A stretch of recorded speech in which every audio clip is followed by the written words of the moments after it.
Welcome back, Trailblazers.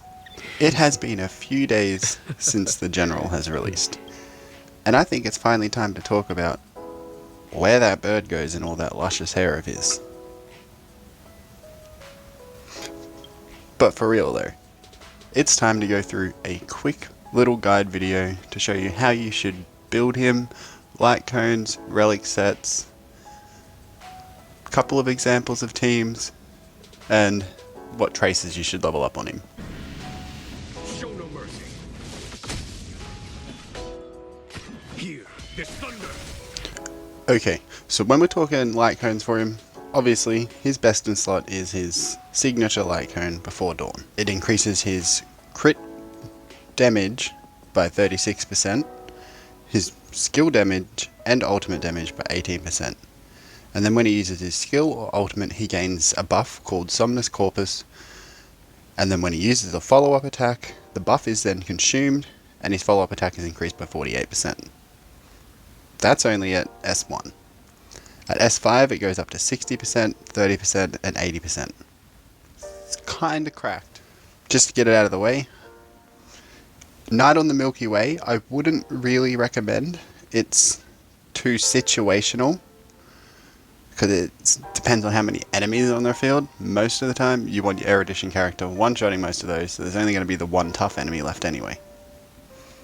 As a free-to-play option, I recommend everyone goes for Series of Breakfast, at least to start off with before you get other ones, because you can superimpose this one freely, and it increases the wearer's damage by 24%, and then every defeated enemy increases his attack by 8%, stacking up to 3 times.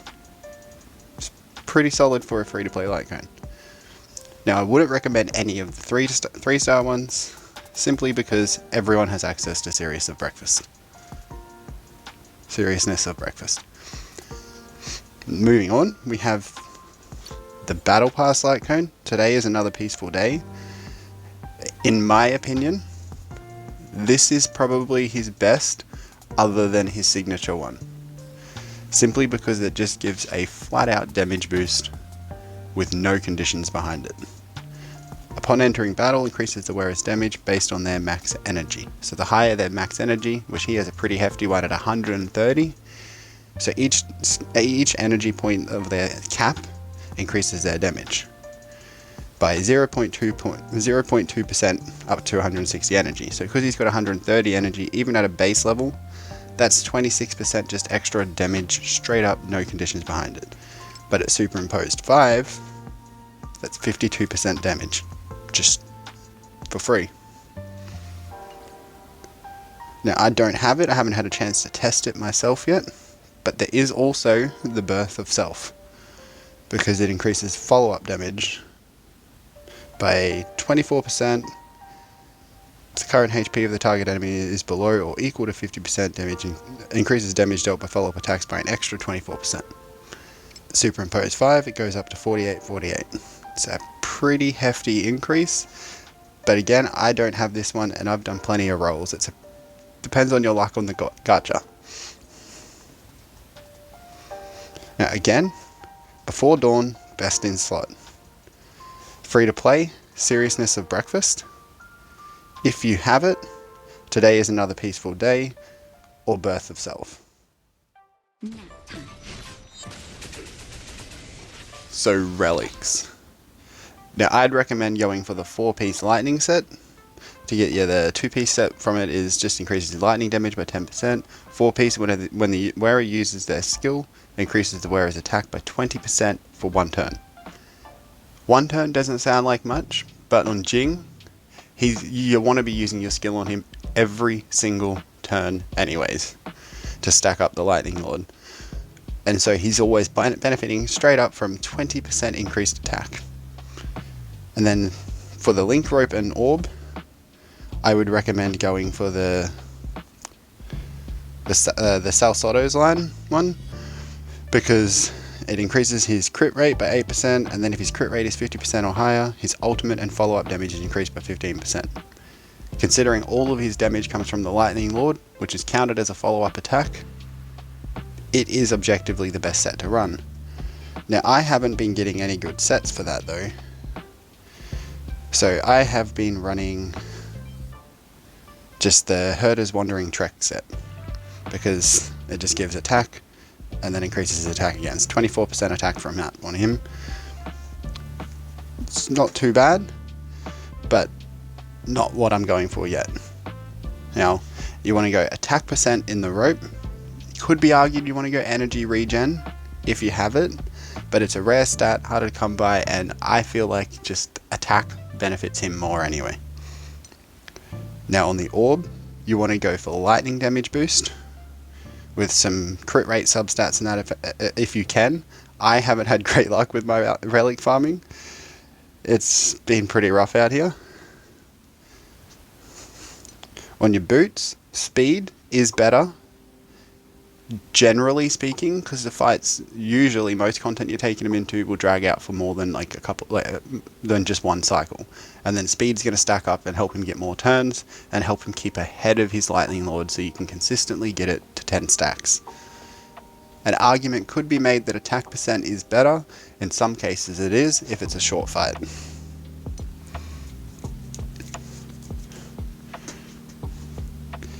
Depending on what you have for chess piece, crit damage, crit rate, or attack percent, it's completely up to you. I prefer crit damage because you want to get all the crit rate and subs anyway. And then obviously helmet and that are okay, because they've only got the one primary stat that you can roll anyway. But you're looking for crit rate, crit damage, substats with some attack, speed, etc., stuff like that. I need to get back into farming to finish off my build myself, because his crit rate's looking pretty poor at the moment, but it will get there. I also forgot to mention that in his relics, if you don't have a 4-piece lightning set, or you've got 2 good pieces but also 2 good pieces of the musketeer set, you could also go 2-piece lightning, 2-piece musketeer wheat, and still do pretty good with that. But ultimately you want to end up on the 4-piece lightning set. Show no mercy. So traces, in order of prioritizing which ones you want to level up, because resources are scarce, I haven't even fully maxed mine yet. You want to go for talent first, because that's where all of his damage comes from. Then skill, then ultimate. Ignore basic attack completely until you have the extra resources to put into it, because he's not going to be basic attacking anyway. You probably don't even need to level it up virtually ever. And then he's got his bonus ability here. If the Lightning Lord's hits per action is greater or equal to 6 in the next turn, its crit damage is increased by 25% for the next turn. And then he's got this bonus ability, Savant Providence. At the start of the battle, immediately regenerates 15 energy. So he starts closer to his ult. And then he's got War Marshal up here, but I'm not equilibrium level high enough to do that yet. After the skill is used, the crit rate increased by 10% for 2 turns. So he's always spamming his skill, so he's always going to have a 10% extra crit rate from there. He also gets crit rate from here, 4% there, 2.7% there, 5.3% there, and then with that 10% there, and that's it. So he gets 22% crit rate for free innately.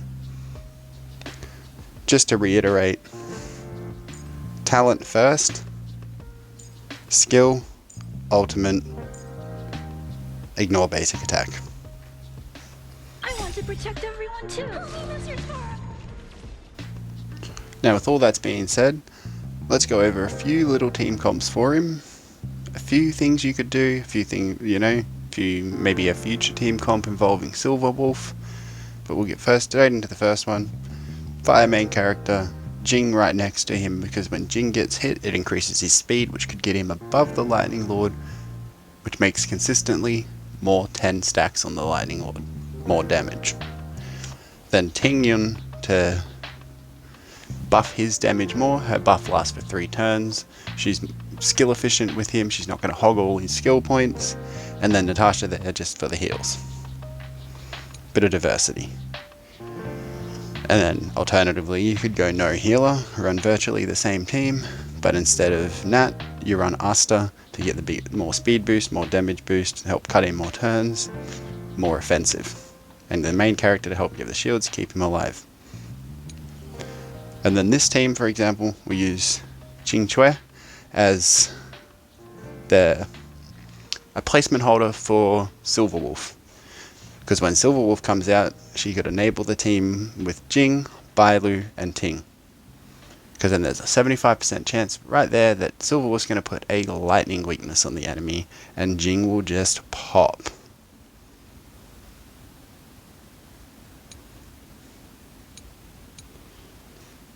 And then for the last team, my personal favorite for running Simulated Universe with elation buffs and just farming through like that is quite fun to watch, is main character with Jing right next to him again, so that when main character taunts, Jing gets speed buffs from getting the splash damage hits, he gets ahead of his Lightning Lord, 10 stacks more, bigger damage. Nat for heals, and then Zila or Dan Heng, another hunt character there that is going to do some single target damage, so that between the two of them, everything just melts. Obviously, I would not recommend running this team on auto. This team requires a bit more manual play to it, because the auto's it will make Zila hog all the skill points. But this team with elation buff specifically, and then the one where you get it, what makes your ultimates count as follow-up attacks, will make your hunt character do so much damage with their ult, while Jing's also doing close to the same with his Lightning Lord.